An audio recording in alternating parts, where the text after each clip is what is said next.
Bonjour et bienvenue.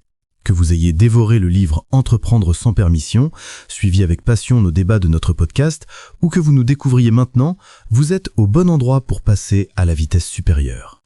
Vous avez été nombreux à nous demander comment aller encore plus loin, comment transformer l'inspiration en action. Cette formation est notre réponse. Notre objectif ici est d'approfondir chaque concept clé bien au-delà de ce que nous avons pu couvrir dans le livre ou le podcast.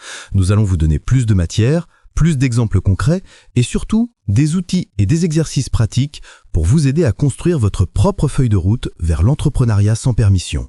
D'ailleurs, pour ceux qui n'ont pas encore eu l'occasion de lire le livre ou d'écouter la série, je vous encourage vivement à consulter les liens disponibles dans la description. Ils sont le socle fondamental sur lequel nous allons bâtir ensemble. Maintenant, entrons dans le vif du sujet. Aujourd'hui, on commence ensemble un parcours que j'ai appelé « L'art d'entreprendre sans permission ». Et attention, ce titre, il n'a pas été choisi au hasard. Surtout ces deux mots, sans permission. C'est vraiment ça la clé, c'est le cœur de tout ce qu'on va explorer, déconstruire et puis reconstruire ensemble. Donc ce moment qu'on va passer ensemble, il faut vraiment le voir comme un point de bascule. Pas juste une formation de plus, non. C'est un moment pour appuyer sur pause et pour vraiment déconstruire tout ce qu'on pense savoir sur le succès, l'ambition, la création. C'est ça la promesse de ce parcours. Pour bien comprendre où on va, il faut d'abord regarder d'où on vient. Faisons un petit saut dans le passé, d'accord? On va se souvenir de cette histoire qu'on nous a tous racontée. Vous savez, cette histoire super rassurante, celle du monde d'avant. Un monde où tout était bien rangé, les chemins bien balisés. Pour réussir, c'était simple. Il suffisait de suivre les règles, de frapper aux bonnes portes et surtout de demander la permission aux gardiens qui en détenaient les clés. Et le premier de ces gardiens, c'était qui? L'université. Le diplôme, c'était le sésame absolu. Le tampon qui disait « Ok, cette personne est autorisée à penser, elle est légitime ».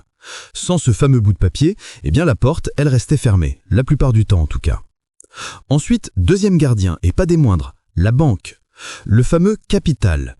Pour créer, pour construire quoi que ce soit, il fallait de l'argent. Et pour avoir cet argent, il fallait montrer patte blanche, convaincre, garantir. Bref, l'argent, c'était pas juste un outil, non, c'était la permission ultime.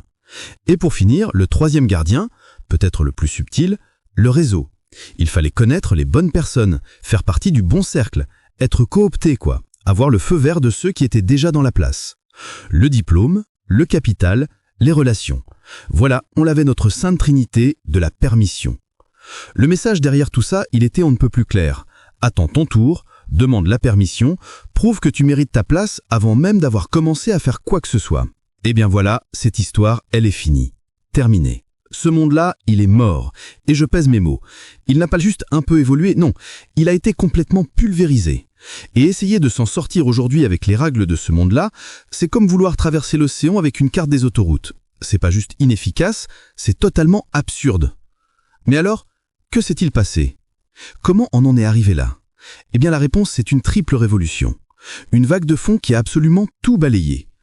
Premièrement, on a eu la révolution technologique. D'un coup, le coût pour créer quelque chose est tombé à presque zéro. Deuxièmement, la révolution du savoir. Pensez-y, toutes les bibliothèques du monde sont dans notre poche. Et enfin, la plus importante de toutes, la révolution mentale.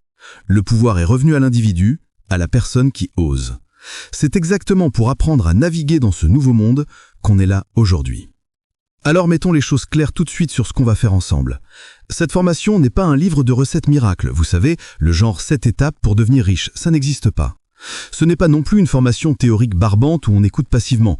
Non, ce qu'on commence là, c'est une véritable reprogrammation, un reset complet de notre état d'esprit. Du coup, la vraie question à se poser, c'est celle-ci.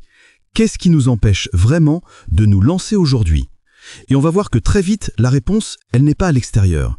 Les vraies barrières, elles ne sont pas sur un relevé de compte ou sur un CV, non. Elles sont à l'intérieur de nous. Ce sont nos croyances, nos peurs.